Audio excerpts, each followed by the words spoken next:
عزیز دوستوں، بزرگوں اور بھائیوں، اللہ تبارک و تعالی اس دنیا کے اندر بہت سارے لوگوں کو منصب اور مقام عطا فرماتا ہے۔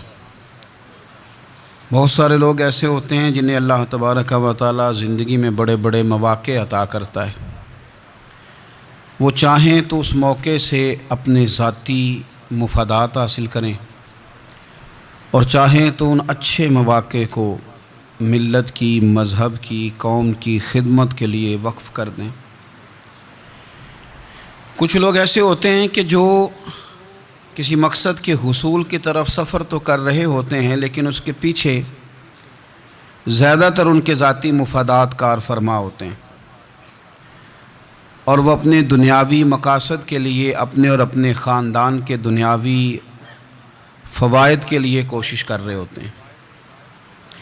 ایسے لوگ بھی محدود رہ جاتے ہیں، ان کی سوچ بھی محدود رہ جاتی ہے، اور کئی دفعہ کچھ تھوڑی دیر کے لیے ان کے نام ابھرتے ہیں اور پھر ہمیشہ کے لیے دب جاتے ہیں۔ کچھ لوگ ایسے ہوتے ہیں جو زندگی کے اندر اللہ کے لیے، اللہ تعالیٰ کی رضا کے لیے، رسول پاک صلی اللہ تعالیٰ علیہ وسلم کی خوشنودی حاصل کرنے کے لیے، دین کی، ملت کی، ملک کی سربلندی کے لیے آگے آنا چاہتے ہیں۔ میرا رب کریم قرآن مجید سورہ حج میں ارشاد فرماتا ہے کہ الذین ان مکناہم فی الارض، کچھ لوگ ایسے ہیں کہ اگر ہم انہیں زمین میں اقتدار دیں، زمین میں اگر ہم انہیں قابو دیں تو وہ کیا کریں گے؟ اقاموا الصلاۃ و آتوا الزکوٰۃ، وہ نماز قائم کریں گے، زکوٰۃ ادا کریں گے، وامروا بالمعروف، نیکی کا حکم دیں گے، ونہوا عن المنکر، اور لوگوں کو بری باتوں سے منع کریں گے۔ وہ دینی، فکری، اصلاحی انقلاب برپا کر دیں گے، نماز کو عام کریں گے، زکوٰۃ کو عام کریں گے، بھلائی کا حکم دیں گے اور برائی سے منع کریں گے۔ اللہ تبارک و تعالیٰ نے ان لوگوں کو جب اقتدار دیا، وہ کون لوگ تھے؟ سیدنا صدیق اکبر، حضرت فاروق اعظم، سیدنا عثمان غنی، حضرت مولا علی رضوان اللہ تعالیٰ علیہم اجمعین۔ اللہ نے جب ان لوگوں کو اقتدار دیا زمین کے اندر، اللہ تبارک و تعالیٰ نے انہیں نبی پاک علیہ الصلاۃ والسلام کی نیابت کے لیے چنا، تو ان لوگوں نے یہ انقلاب برپا کیا، نمازیں عام ہو گئیں، شوق سے لوگ صدقات و خیرات دینے لگے، بھلائی عام ہوئی، برائی کا کلا کما کیا گیا۔ ہمارے ہاں بھی لوگ احتساب کی باتیں کرتے ہیں، ہمارے ہاں بھی لوگ کہتے ہیں کہ میں رشوت خوری کو، کرپشن کو، ناجائز چیزوں کو ہمیشہ کے لیے جڑ سے اکھیڑ پھینٹوں گا۔ لوگ دوسروں سے مطالبہ کرتے ہیں کہ یہ سارے کام جائز کریں، لیکن خود اس پر عمل کرنے کو تیار نہیں ہوتے۔ یاد رکھ لیں کہ یہ جو احتساب ہے، یہ انسان کی اپنی ذات سے شروع ہوتا ہے۔ آپ جب نظام احتساب دنیا کے اندر مستحکم کرنا چاہتے ہیں تو اس میں پھر آپ کو اپنی ذات کو سامنے پیش کرنا پڑے گا۔ آج ہم بات کرنے جا رہے ہیں سیدنا فاروق اعظم رضی اللہ تعالیٰ عنہ۔ تو جناب عمر فاروق رضی اللہ تعالیٰ عنہ کا جو نظام احتساب ہے، انہوں نے اس کو گھر سے شروع کیا تھا، اپنے آپ سے اس کا آغاز فرمایا تھا۔ ہمارے ہاں یہ ہوتا ہے کہ جس بندے کے اکاؤنٹ میں اچھے خاصے پیسے ہیں، وہ بل جمع کرانے جائے تو اسے لائن میں نہیں لگنا پڑتا، مینیجر صاحب اسے آگے بلا لیتے، تو وہ بعد میں کیا کہہ رہا ہوتا ہے؟ کہتا دیکھو اللہ نے کتنی عزت دی ہے، مجھے لائن میں نہیں لگنا پڑا۔ بھائی لائن میں لگنا تو آپ کا یہ تھا کہ آپ سمجھتے کہ سارے مسلمان ہیں، مومنین ہیں، برابر ہیں، تو میں کسی کو تکلیف میں مبتلا نہ کروں۔ جب آپ آگے چلے گئے تھے تو آپ نے بہت سارے لوگوں کا حق مارا تھا، وہ لائن میں جو لگے ہوئے تھے ان کا وقت لمبا ہو گیا تھا، آپ نے تو اپنے آپ کو احتساب کے لیے پیش ہی نہیں کیا، بلکہ آپ نے کہہ دیا کہ جناب میرا تو رتبہ اعلیٰ ہے، لہذا یہ میرا حق بنتا تھا، مجھے تو استحکام ملنا چاہیے تھا۔ یہاں بہت سارے لوگوں نے اپنے حق میں چیزوں کو اور رنگ میں پیش کیا۔ سیدنا فاروق اعظم رضی اللہ تعالیٰ عنہ نے اس نظام احتساب کو اپنے گھر سے شروع فرمایا۔ حضرت عمر فاروق رضی اللہ تعالیٰ عنہ اپنے بچوں سے فرمایا کرتے تھے کہ جب میں حکم لوگوں کو کروں گا نا، اپنی رعایا کو، مسلمانوں کو میں کوئی حکم دوں گا تو تمہیں پہلے اس پر عمل کرنا پڑے گا۔ آپ فرمایا کرتے تھے یاد رکھنا، لوگ تمہیں اس طرح دیکھیں گے، لوگ اس طرح تمہیں دیکھیں گے جس طرح گوشت کھانے والا پرندہ گوشت کو دیکھا کرتا ہے. چیل گوشت کھاتی ہے تو کیا کبھی اس کو پیغام بھیجنا پڑا ہے کہ تو آجا یہاں گائے مر گئی ہے, بھینس مر گئی ہے؟ خود بخود اس کی نظر ہوتی ہے, وہ پہنچ جاتی ہے. جناب عمر فرمانے لگے میرے گھر والوں, میرے بیٹوں, میری بیٹیوں, میری اہلیہ, لوگ تمہیں اس طرح دیکھیں گے جس طرح گوشت کھانے والے پرندے دیکھتے ہیں. لہذا میں جب کسی کو عمل کروں تو پہلے تمہیں اس پر عمل کرنا پڑے گا جب میں کسی کو حکم دوں. آپ فرمانے لگے یاد رکھنا اگر تم نے میرا حکم نہ مانا تو غیروں نے حکم نہ مانا تو انہیں ایک سزا ملے گی, اور اگر میرے گھر والوں نے نہ مانا تو ڈبل سزا ملے گی. تم پر ڈبل سختی کی جائے گی کہ تم نے میری بات کیوں نہیں مانی. یہ نظام احتساب ہے. ہم نہ دوسروں کے بچوں کا گلا کاٹ کے اپنے بچوں کی خوشیاں لینا چاہتے ہیں.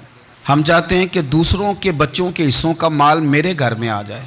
آ جاتا ہے. کچھ لوگوں کی سیاست چل جاتی ہے, کچھ لوگوں کا فریب اور فراڈ کام کر جاتا ہے, لیکن وہ گھر روشن نہیں ہوتے. ان گھروں میں پیسہ ہوتا ہے پر قرار رخصت ہو جاتا ہے. ان گھروں میں آسانیاں اور وسعتیں تو آ جاتی ہیں لیکن ایک دوسرے کا احترام ختم ہو جاتا ہے. سیدنا فاروق اعظم رضی اللہ تعالیٰ عنہ کا یہ طریقہ تھا کہ وہ اپنے بچوں پر سختی کرتے. آپ ہمارے ملک میں یہ نظام ہے, موجودہ حکمران ہو یا ان سے پچھلے, بچے سب کے ملک سے باہر رہتے ہیں. یہاں رہتے ہیں تو محلات میں, باہر جاتے ہیں تو بڑی بڑی آسائشوں میں. ان کے بچوں کے لیے قانون بھی الگ سے ہیں, قاعدے بھی الگ سے ہیں, اور ہمارے ملک کے اندر تو ایک باقاعدہ پروٹوکول کا سسٹم ہے.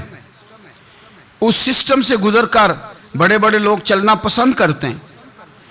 ہمارے زمانے میں بھی کچھ چیزیں سرکاری ہوتی ہیں خالص, لیکن عجیب نظام ہے نا, ہر چیز کا کرایہ بڑھ جاتا ہے, سرکاری دکان کا نہیں بڑھتا. باقی دکانیں 5-6 سال کے لیے ملتی ہیں, سرکاری دکان پہ آپ قبضہ کرنا چاہیں تو پورے 100 سال کے لیے مل جاتی ہے. چونکہ یہ عام عوام کی پراپرٹی ہے تو اس کے ساتھ جو مرضی کو سلوک کرے. ایک سرکاری چراگاہ تھی جس کے اندر جانور چرا کرتے تھے. ہمارے ہاں بھی پنجاب میں کچھ جگہیں ہوتی ہیں تو ہم لوگ کہتے ہیں شام لاٹ ہے. سرکاری چراگاہ میں جانور چرا کرتے تھے. حضرت عمر فاروق رضی اللہ تعالیٰ عنہ کے صاحبزادے سیدنا عبداللہ ابن عمر رضی اللہ تعالیٰ عنہ نے بھی ایک اونٹ خرید لیا. تو سب لوگوں کے جانور سرکاری چراگاہ میں چرتے تھے, آپ نے بھی اپنا جانور وہاں چرنے کے لیے, کھانے پینے کے لیے چھوڑ دیا. وہ جب اونٹ آیا تو پتلا تھا, کچھ دنوں کے بعد وہ فربا ہو گیا, طاقتور ہو گیا, موٹا تازہ ہو گیا. حضرت سیدنا عبداللہ ابن عمر رضی اللہ تعالیٰ عنہ نے بیچا تو وہ ڈبل قیمت سے بھی زیادہ کا بکا, کیونکہ پہلے دبلا پتلا تھا, اب موٹا تازہ فربا ہو گیا. حضرت سیدنا فاروق اعظم رضی اللہ تعالیٰ عنہ کو پتہ چلا تو بلایا, فرمایا پتر اونٹ بیچ دیا ہے؟ ابا جی بیچ دیا ہے. فرمایا کتنے کا خریدا تھا؟ اتنے کا. بیچا کتنے کا؟ ڈبل قیمت بتائی. فرمایا اس طرح کر کے اصل رکھ لے اور جو اوپر ملی ہے مجھے دے دے. حضور آپ نے کیا کرنی ہے؟ فرمایا میں سرکاری خزانے میں جمع کروں گا. حضور کیوں؟ فرمایا اس لیے کہ تیرا اونٹ سرکاری جگہ پہ چرا کرتا تھا, وہ گھاس سرکاری جگہ سے کھاتا تھا. حضور سب کے کھاتے. حضرت عبداللہ ابن عمر کہنے لگے سب کے کھاتے ہیں. آپ فرمانے لگے تو سب میں شامل نہیں ہے, تو امیر المومنین کا بیٹا ہے, تجھے میں یہ حق نہیں دے سکتا, تیرے اوپر تھوڑی سختی زیادہ کی جائے گی, تجھے یہ حق نہیں ملے گا. تو اپنے اونٹ کو چونکہ سرکاری چراگاہ میں چرایا کرتا تھا, لہذا تجھے وہ جو اصل رقم یہاں جمع کرانی پڑے گی. ہمارے تو بچے پہلی بات تو یہ ہے کہ بات ہی نہیں سنتے. یہ سب کے بچوں کی بات کر رہا ہوں, وہ ٹیچر کے بچے ہوں, سیٹھ کے بچے ہوں, پیر کے بچے ہوں, امام صاحب کے بچے ہوں, کسی کے بچے ہوں, پہلے تو سنتے نہیں.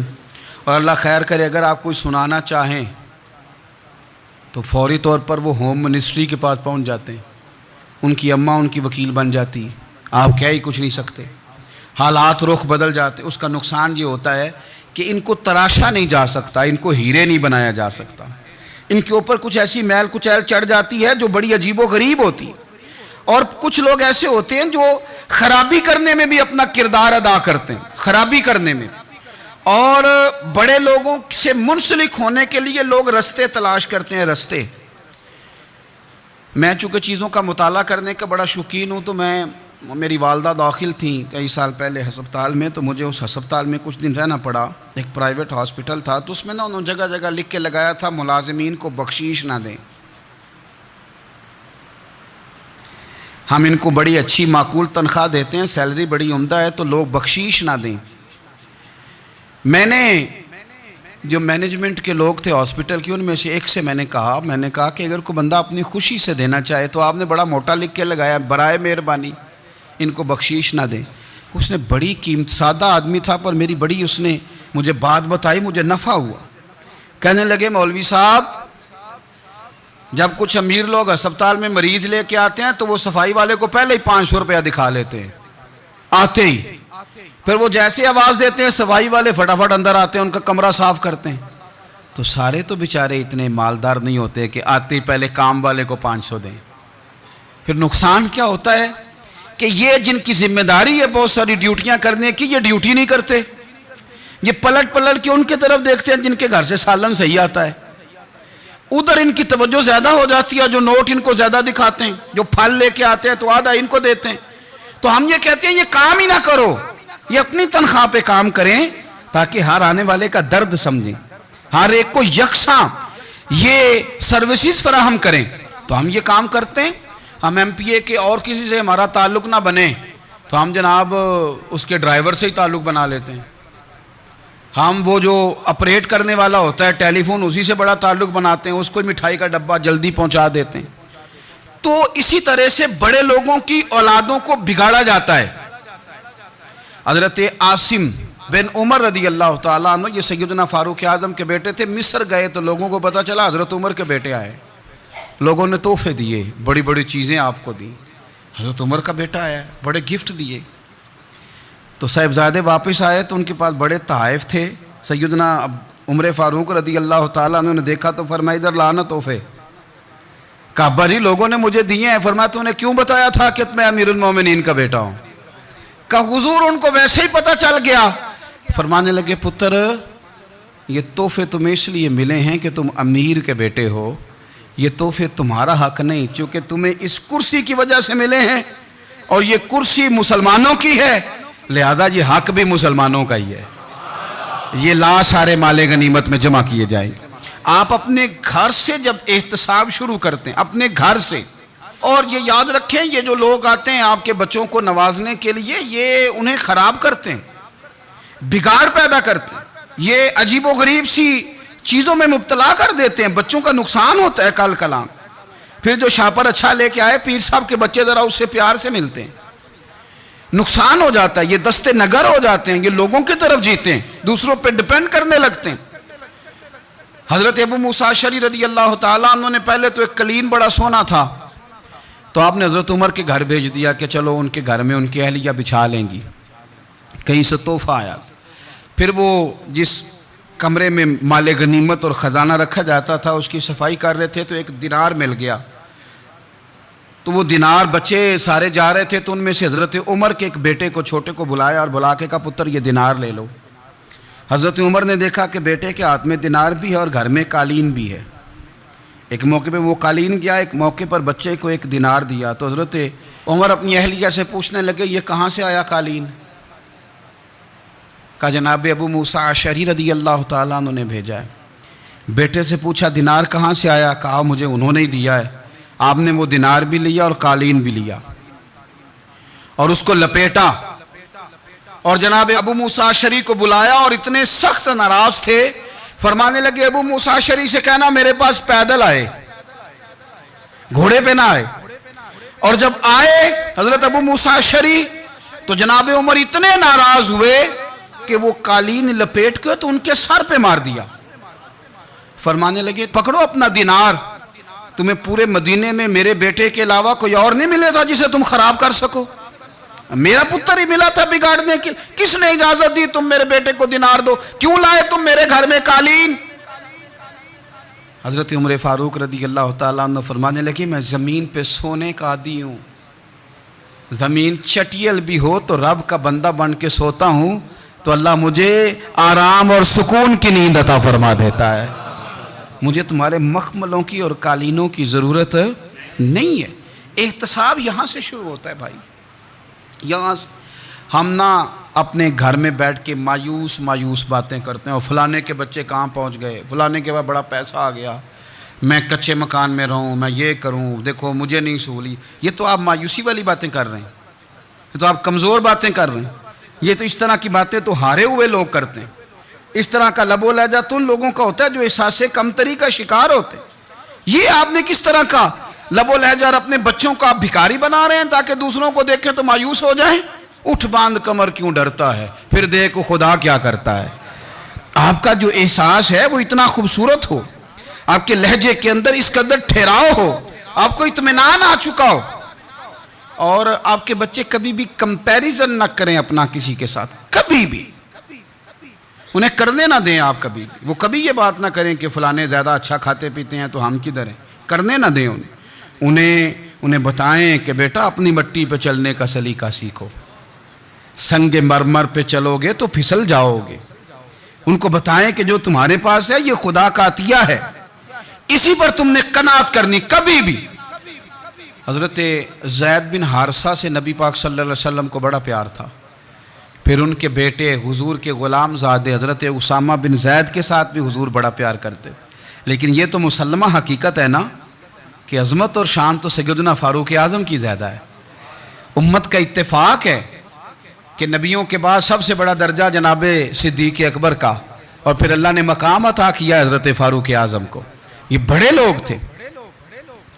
ایک دفعہ مال تقسیم ہو رہا تھا تو حضرت عمر رضی اللہ تعالیٰ عنہ نے نا حضرت اسامہ بن زید کو 4000 دینار دیے، اور اپنے بیٹے عبداللہ ابن عمر کو 3000 دینار دیے۔ تو حضرت عبداللہ ابن عمر گھر جا کے کہنے لگے، ابا جی اسامہ میں وہ کون سی خوبی ہے جو میرے اندر نہیں، اور اسامہ کے باپ میں وہ کون سی خوبی ہے جو آپ کے اندر نہیں۔ تو حضرت عمر کی عاجزی دیکھیے، حالانکہ بالاتفاق دنیا جانتی ہے کہ جناب عمر فاروق رضی اللہ تعالیٰ عنہ افضل ہیں، پھر بھی پتہ اپنے بیٹے سے کیا کہتے ہیں؟ فرماتے ہیں او سن یار، وہ خدمت گزار ہیں نبی پاک کے، وہ بھی حضور کے گھر میں ڈیوٹی کرتے، نوکری کرتے، اور ان کے بیٹے بھی حضور کی نوکری کرتے، یہ خدمت گزار ہیں۔ فرمانے لگے اگر تو نے پوچھ لیا تو سن، پھر میری تو رائے یہ ہے کہ تیرے سے زیادہ اسامہ بن زید حضور کی نظر میں پیارے ہیں، اور اسامہ کا باپ تیرے باپ سے زیادہ نبی پاک کا پیارا ہے۔ کوئی کمپیریزن کرنے نہیں دیا، بچوں کو کسی ایسی جگہ کھڑے ہونے نہیں دیا۔ فرمایا یہ وجہ ہے، یہ انداز ہے کہ تو زیادہ پیارا ہے۔ حضرت عمر فاروق رضی اللہ تعالیٰ عنہ پسند نہیں کرتے تھے، ذرا برابر بھی پسند نہیں کرتے تھے کہ کوئی شخص اور مال آتا تو اپنے رشتہ داروں کو نوازنے سے بچتے۔ مال غنیمت آتا ہے نا، ہمارے ہاں تو اللہ خیر کرے جب کوئی بندہ کونسلر بنتا ہے، چیئرمین بنتا ہے، تو ٹھیکہ کس کو دیتا ہے؟ کوئی چلو بھتیجا مل جائے، کوئی بھانجا مل جائے، کوئی چھوٹا بھائی، اسے بھی کام مل جاتا ہے ساتھ۔ نوازنے پہ لوگ آتے ہیں تو وہ تلاش کرتے ہیں کہ کہاں کہاں کو میرا ہے، وہ ٹینڈر ہی ان کے نام کے پاس ہوتے ہیں جن کی طرف ذرا نظر کرم زیادہ ہوتی۔ حضرت عمر فاروق مال تقسیم کر رہے تھے تو بیٹی آگے کہنے لگی، ابا جی رشتہ داروں کا بھی حق ہوتا ہے، آپ سب کو دیتے ہیں، آپ کے اپنے آپ کے قریب ہی نہیں آتے۔ تو حضرت عمر فاروق نے کیا لفظ کہے، کیا حقیقت ہے، کیا حسن ہے۔ فرمانے لگے پتر یہ مال تیرے باپ کا نہیں مسلمانوں کا ہے، جب تیرے باپ کا ذاتی مال ہوگا تو اپنے رشتہ داروں کو دے گا، یہ مسلمانوں کا مال ہے، یہ اسی حساب سے تقسیم ہوگا جو عدل کا حساب ہے، جو ترازو ٹھیک ہے۔ فرمایا تو مجھے یہ مشورہ نہ دے، یہ مسلمانوں کا مال۔ یہاں سے نظام احتساب شروع ہوتا ہے، یہاں سے انسان آگے بڑھتا ہے، اور پھر کوئی تکلف نہیں کسی پر حضرت عمر کا، کوئی چھوٹا ہے یا بڑا ہے۔ حضرت ابو سفیان رضی اللہ تعالیٰ عنہ سردار رہ چکے ہیں مکے کے، بڑے آدمی، لیکن نظام احتساب میں کوئی چھوٹا بڑا نہیں ہوتا۔ حضرت عمر فاروق مکہ مکرمہ گئے تو لوگوں نے کہا حضور جناب ابو سفیان نے نا گلی میں پتھر رکھے، اور بہت سارے لوگوں کو رستوں میں تکلیف ہو رہی ہے۔ تو حضرت ابو سفیان رضی اللہ تعالیٰ عنہ سے بھی لوگ کہہ دیتے تو وہ بھی اٹھا دیتے، لیکن لوگوں نے چونکہ وہ سردار تھے، بڑے تھے، تو لوگوں نے ان سے کہا نہیں۔ حضرت عمر جب آئے تو کہا تو جناب عمر نے پرواہ نہیں کی، خود آئے جناب ابو سفیان سے کہا یہ پتھر آپ نے رکھے؟ کہا حضور ہاں۔ فرمایا یہ بھی اٹھائیے، یہ بھی اٹھائیے، یہ بھی اٹھائیے۔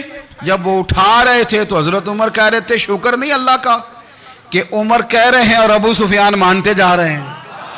شکر نہیں. یہ نظام احتساب ہے کہ بڑا ہو یا چھوٹا ہو اس کو یہ حق حاصل نہیں ہے کہ مسلمانوں کو وہ کسی تکلیف میں کسی بھی صورت میں مبتلا کرے, کہیں بھی کسی جگہ بھی, اس کو یہ والی اجازت نہیں. حضرت سیدنا عمر فاروق رضی اللہ تعالی عنہ. پھر ایک اور بات تھی, میں کئی دفعہ یہ بات کہتا ہوں اور مجھے ذاتی طور پر اس کا بڑا تجربہ ہے. کچھ لوگ نا خوشامد پسند ہو جاتے ہیں, بڑی عمدہ تعریف کرتے ہیں, اوئے ہوئے ہو پول باندھتے ہیں پورے. آپ کے پاس آئیں گے تو کہیں گے جناب آپ سے زیادہ اچھا بندہ ہی کوئی نہیں. تو وہ نا آپ سے کام نکلواتے ہیں, پھر وہ کسی دوسرے کے پاس جاتے ہیں تو اسی طرح کا رویہ وہ دوسروں کے ساتھ کرتے ہیں. یہ عام لوگوں میں بھی مرض ہوتا ہے, عام لوگوں میں بھی. اور بادشاہ ہو بندہ اگر, پھر تو اس کا دل کرتا ہے میں اگر بادشاہ سلام ہوں تو دو چار بندے دیہڑی پہ رکھ لوں پر میری تعریف ضرور کریں. پابندی ہوتی ہے, لوگ یہ کام بڑے شوق سے کرتے ہیں.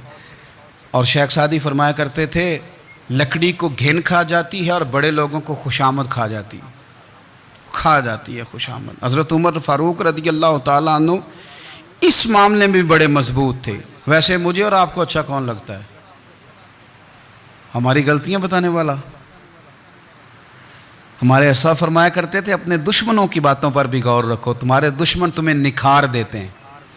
تمہارے اندر جو کوتاہیاں ہوتی ہیں وہ تمہیں پتہ چل جاتی ہیں کہ یہاں میری اصلاح ہو رہی. ان پر غور کرو وہ کیا کہتے ہیں. حضرت عمر فاروق کی تعریف کی ایک بندے نے, کمال تعریف کی. وہ اس کا خیال تھا کہ رزلٹ بڑا شاندار آئے گا. بادشاہ کی تعریف ہوتی تھی تو پھر تھیلی جاتی تھی اشرفیوں کی, کمال رزلٹ آئے گا. تو حضرت عمر جب وہ پوری کر چکا نا بات تو فرمانے لگے تو خود بھی ہلاک ہوا اور مجھے بھی ہلاک ہی کر دیا ہے. خود بھی تباہ ہوا ہے, مجھے بھی تباہ کر دیا. کس طرح کی باتیں کر رہا ہے. ایک بندہ اور آیا اور اس نے آ کے کہا کہ پوری امت میں سب سے افضل ہے فاروق اعظم آپ ہی ہیں. تو حضرت عمر فاروق فرمانے لگے تجھے تیری ماں روئے, ابو بکر تجھ سے بھی افضل تھے, تیرے باپ سے بھی افضل تھے, اور صدیق اکبر مجھ سے بھی افضل ہے اور میرے باپ سے بھی افضل ہے. یہ تو کس طرح کی بات کر رہا ہے.